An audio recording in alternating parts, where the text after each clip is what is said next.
हम जब भी कोई वीडियो बनाते हैं, एक क्वेश्चन लोग बार बार पूछते हैं, इस सब का सोर्स क्या है? ये सब लाते कहाँ से हो? गोहिस्तानी भाई, इसका सोर्स क्या है? कि आखिर हमारी इन सारी बातों का सोर्स क्या है? ये हमारा सोर्स, बल्कि ये सिर्फ हमारा नहीं, पूरी इस्लामी हिस्ट्री का सोर्स यही किताबें हैं। तारीख़ तबर इब्ने असीर, इब्ने कसीर और इब्ने खल्दून और भी बहुत सारी किताब है। पूरी दुनिया में ऑलमोस्ट इन्हीं किताबों को इस्लाम की हिस्ट्री समझा जाता है। लेकिन मेरे ख़्याल में इससे भी बड़ा क्वेश्चन ये होना चाहिए कि आखिर इस्लाम की हिस्ट्री के इन किताबों का सोर्स क्या है, और ये सारी बड़ी बड़ी बुक्स आखिर आई कहाँ से हैं। इन बुक्स और इनके लिखने वाले स्कॉलर की स्टोरी बहुत इंटरेस्टिंग है। आज से 1400 साल पहले रसूलुल्लाह सल्लल्लाहु अलैहि वसल्लम की वफ़ात के बाद उनके पहले खलीफाओं ने अबू बकर, उमर, उस्मान और अली रज़ी अल्लाहु अन्हो इस्लाम की कोई भी हिस्ट्री नहीं लिखी, क्योंकि लिखने की ज़रूरत ही नहीं थी। ज़्यादातर सहाबा अब भी ज़िंदा थे और उन्हें इस्लाम की सारी हिस्ट्री का पहले से पता था। लेकिन आहिस्ता आहिस्ता जैसे जैसे सहाबा दुनिया से जाने लगे, मुसलमानों की नई जनरेशन्स इस्लाम की हिस्ट्री का सोर्स क्या है, हिस्ट्री को बदर, ओहद, खंदक जैसी जंगों की भूलने लगे, और कुछ यंग लोग तो इस्लाम के हीरोज़ जैसे खालिद बिन वलीद और अली रज़ी अल्लाहु अन्हो को छोड़कर रोमन और पर्शियन एम्पायर के हीरोज़ हरकुलिस और रुस्तम से इम्प्रेस्ड होने लगे। अब इस यंग जनरेशन को इस्लाम के हीरोज़ की याद दिलाने के लिए पहली बार मुसलमानों के एक बहुत बड़े खलीफा ने काम शुरू की, जिनका नाम था उमर बिन अब्दुल अज़ीज़। उमर बिन अब्दुल अज़ीज़ ने खलीफा बनते इस ज़माने के एक बहुत बड़े स्कॉलर इब्ने शिहाब उज़-ज़हरी को अपने पास बुला और उन्हें हुक्म दिया कि मेरी इस खिलाफत में मुसलमानों को रसूलुल्लाह सल्लल्लाहु अलैहि वसल्लम की ज़िंदगी के बारे में हर जगह जाकर लेक्चर्स दो। अब उमर बिन अब्दुल अज़ीज़ के ज़माने में दुनिया के आखिरी कच्ची सहाबी ज़िंदा थे, तो इब्ने शिहाब ने उनसे रसूलुल्लाह सल्लल्लाहु अलैहि वसल्लम की ज़िंदगी के बारे में सीखा और उसे आगे अपने स्टूडेंट्स को सिखाने लगे, ताकि कहीं ऐसा ना हो कि आने वाले मुसलमान हमारे इन ग्रेट हीरोज़ को भूल जाएं। और उनके इन्हीं में से दो स्टूडेंट्स को आज पूरी दुनिया जानती है, इब्ने इसहाक और इमाम मालिक, जिसके बाद इब्ने शिहाब ने इस्लाम की तारीख़ की सबसे पहली किताब लिखी। लेकिन जैसे उन्होंने किताब पूरी की, खलीफा उमर बिन अब्दुल अज़ीज़ ने को शहीद कर दिया गया, और उमर बिन अब्दुल अज़ीज़ के शहीद होते ही उसके सिर्फ 30 साल बाद पूरी बनो उमैया की हुकूमत टूट गई, और बनो उमैया के साथ साथ इब्ने शिहाब की लिखी हुई इस्लाम की तारीख़ की पहली किताब भी दुनिया से गायब हो गई।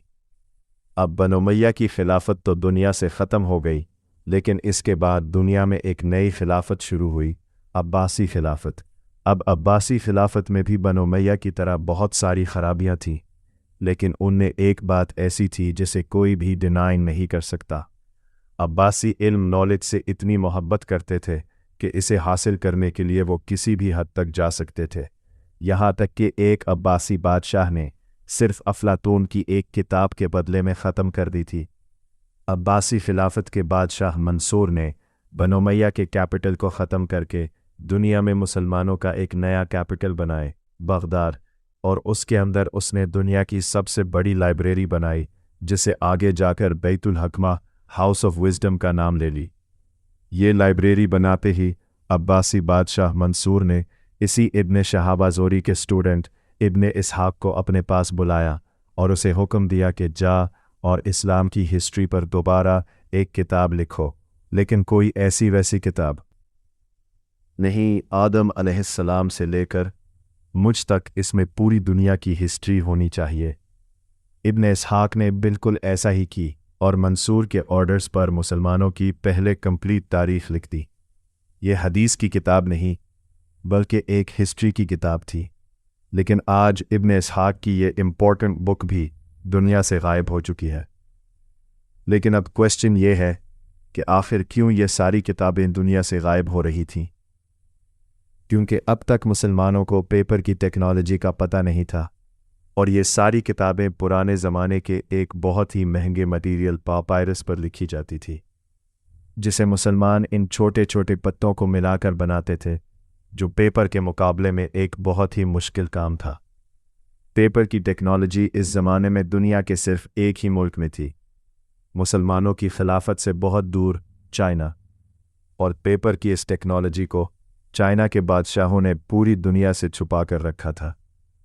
लेकिन बहुत जल्द ये सब बदलने वाला था, क्योंकि अब्बासी खिलाफत के आते ही कुछ अरसे बाद मुसलमानों और चाइनीज़ एम्पायर की सबसे बड़ी जनरल, जिसमें मुसलमानों की फ़ौज ने आसानी से पूरी चाइनीज़ फ़ौज को क्रैश कर दिया और हज़ारों चाइनीज़ सोल्जर्स को अपना कैदी बना लिया।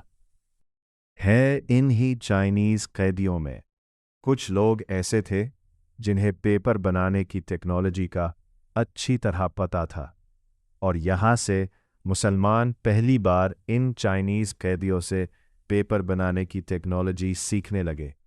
लेकिन पहले मुसलमानों को इसकी इम्पोर्टेंस का इतना पता नहीं था। लेकिन फिर आखिर अब्बासी खिलाफत का सबसे बड़ा बादशाह आया, जिसका नाम था हारून रशीद। और हारून रशीद को पेपर की टेक्नोलॉजी की ताकत का अच्छी तरह पता था, इसलिए उसने बगदाद में दुनिया की सबसे बड़ी पेपर बनाने की फैक्ट्री बनाई, जिसके साथ ही दुनिया में एक नया दौर शुरू हुई, जिसे आज तक लोग याद करते, इस्लामिक गोल्डन एज। हारून रशीद ने हाउस ऑफ विजडम के बिल्कुल पास दुनिया की सबसे बड़ी पेपर की फैक्ट्री बनाई, जहां पानी की मशीनों से डेली हज़ारों पेपर्स बनाए जाते थे। ये दुनिया की सबसे बड़ी पेपर फैक्ट्री थी, और ये इतनी बड़ी बात थी कि यूरोप में पहली पेपर की फैक्ट्री मुसलमानों से 300 साल बाद बनाई गई थी। अब इसी पेपर की टेक्नोलॉजी की वजह से किताबें गायब होने की टेंशन ख़त्म हो चुकी थी, क्योंकि जो भी किताब हाउस ऑफ विजडम में लिखी जाती थी, उसे इसी पेपर मार्केट में कॉपी कर करके पूरी दुनिया में फैलाया जाता था। इसीलिए इस्लाम गोल्डन एज में हर तरफ स्कॉलर्स हज़ारों किताबें लिखने लगते हैं, जिनमें से बहुत सारे आज तक दुनिया में मौजूद हैं। और कहा जाता है इस ज़माने में स्कॉलर्स की इतनी इज्जत होती थी जितनी आज रोनाल्डो या मेसी की होती थी। इसी गोल्डन एज में सही बुखारी और सही मुस्लिम जैसे अहादीस की 6 बड़ी किताबें लिखी गई। लेकिन अब भी एक बहुत बड़ा मसला ये था कि इब्ने इसहाक की किताब गायब होने की वजह से इस्लाम की हिस्ट्री पर कंप्लीट कोई भी किताब नहीं थी। तो अब ये देखकर इसी इब्ने इसहाक के स्टूडेंट इब्ने हिशाम ने दोबारा एक बार फिर इस्लाम की हिस्ट्री पर किताब लिखी, और पेपर की टेक्नोलॉजी की वजह से इब्ने हिशाम की ये किताब आज तक हमारे पास पड़ी हुई है, बल्कि इस किताब का नया वर्जन आपको आसानी से कहीं से भी मिल जाएगा। ये इस्लाम की हिस्ट्री की सबसे पुरानी किताब है। अब इब्ने हिशाम के बाद हर तरफ इस्लाम की हिस्ट्री पर किताबें लिखी जाने लगी, जिसमें इस्लाम की नेक्स्ट हिस्ट्री की किताब अल-वाक़िदी ने लिखी। यह है वाक़िदी की किताब, लेकिन आज बहुत सारे स्कॉलर्स वाक़िदी की कुछ बातों को सही नहीं समझते, जिसके बाद वाक़िदी के स्टूडेंट ने भी एक किताब लिखी, तबक़ात इब्ने साद, जिसमें उसने सारे सहाबा की स्टोरीज़ लिखी। और आखिर इसी दौर में एक ऐसी किताब लिखी थे कि अगर आपको इस्लामी हिस्ट्री का थोड़ा भी पता है तो इस किताब का नाम आपने ज़रूर सुना होगा, और इस किताब का नाम है तारीख़-ए-तबरी। यह है तारीख़-ए-तबरी, जो इस्लामी गोल्डन एज के एक बहुत बड़े स्कॉलर थे, और बगदाद के एक स्कूल में 10 दीनार की सैलरी पर स्टूडेंट्स को पढ़ाया करते थे।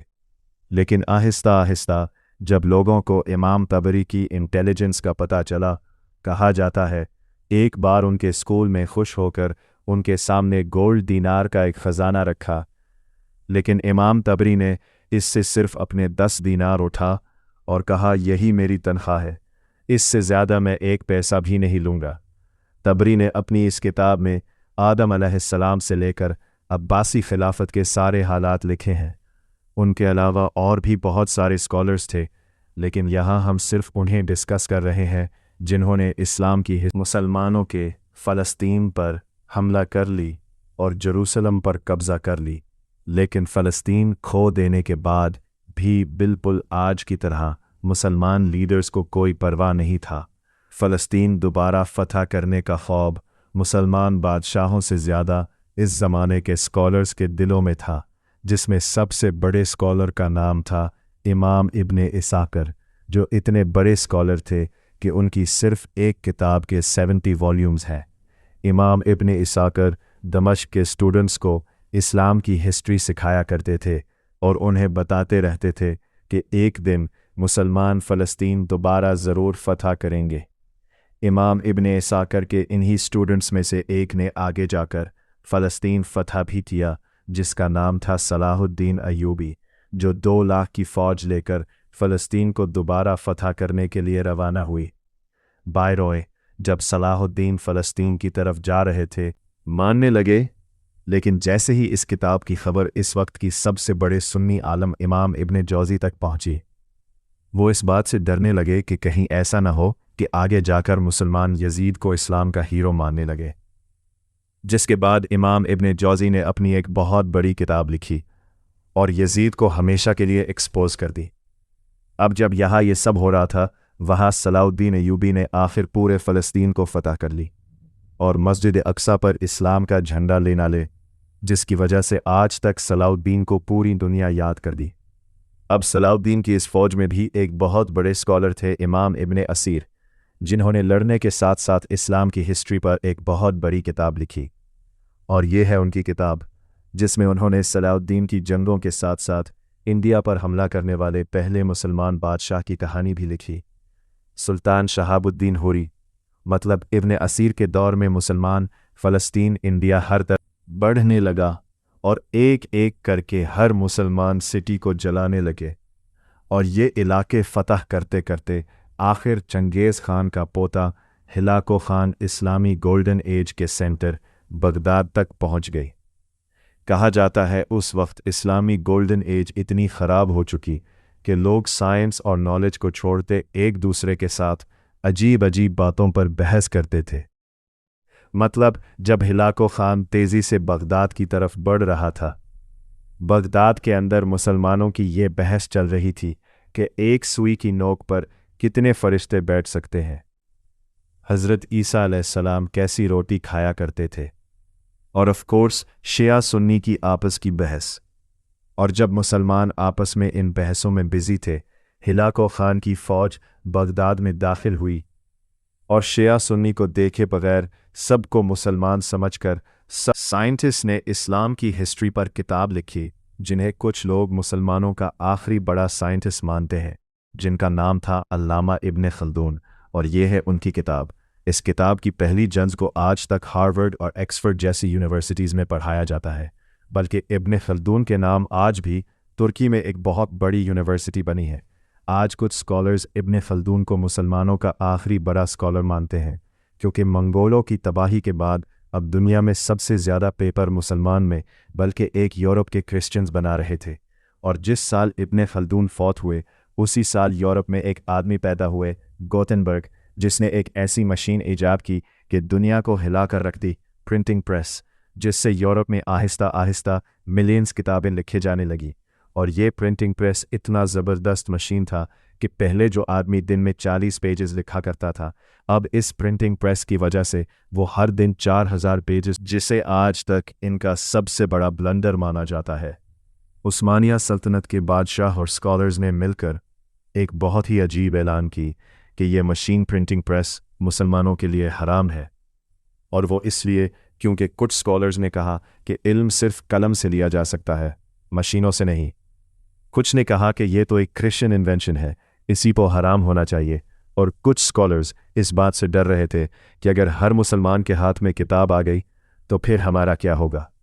जो भी हो, अब एक तरफ यूरोप के पास 1000 प्रिंटिंग प्रेस थे और दूसरी तरफ मुसलमान दुनिया में ज़ीरो, मतलब एक मुसलमान अब भी दिन में सिर्फ 40 पेजेस लिख सकता था, और इसके मुकाबले में यूरोप का एक क्रिश्चियन दिन में 4000 पेजेस प्रिंट कर सकता था।